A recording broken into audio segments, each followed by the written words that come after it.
পাকিস্তানের একাধিক স্থানে গতকাল মধ্যরাতে ক্ষেপণাস্ত্র অভিযান চালিয়েছে ভারত। তারা এই অভিযানের নাম দিয়েছে অপারেশন সিঁদুর। ভারত কেন অভিযানের নাম অপারেশন সিঁদুর দিল তা নিয়ে শুরু হয়েছে আলোচনা সমালোচনা। মার্কিন সংবাদ মাধ্যম CNN জানিয়েছে, সিঁদুর নামটি বেছে নেওয়ার পেছনে ধর্মীয় সংশ্লিষ্টতা রয়েছে। সিঁদুর হচ্ছে লাল রঙের এক ধরনের পাউডার, যেটি হিন্দু ধর্মাবলম্বী নারীরা বিয়ের পর কপালের মাঝখানে চুলের সিঁথিতে ব্যবহার করেন। গত 22 এপ্রিল ভারত নিয়ন্ত্রিত কাশ্মীরের পেহেলগামে পর্যটকদের ওপর সন্ত্রাসী হামলায় 26 জন নিহত হন। ওই হত্যাকাণ্ডের জেরে বেশ কয়েকজন নারী বিধবা হয়েছেন।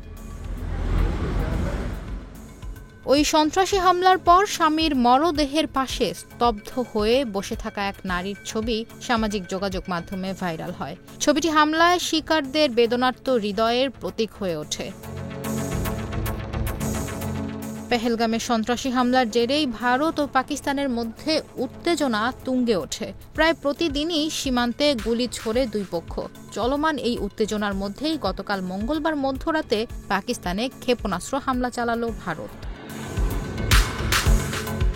হামলার পর ভারতের প্রতিরক্ষা মন্ত্রী রাজনাথ সিং এবং পররাষ্ট্রমন্ত্রী এস জয়শঙ্কর অপারেশন সিঁদুর নামের একটি ছবি সামাজিক যোগাযোগ মাধ্যম এক্সে পোস্ট করেন। ওই ছবিতে লাল রঙের সিঁদুর চিত্রিত করা আছে। জয়শঙ্কর তার পোস্টে লিখেছেন, সন্ত্রাসবাদের প্রতি বিশ্বকে অবশ্যই শূন্য সহনশীলতা দেখাতে হবে। অন্যদিকে রাজনাথ সিং হিন্দিতে লিখেছেন, ভারতের জয় হোক।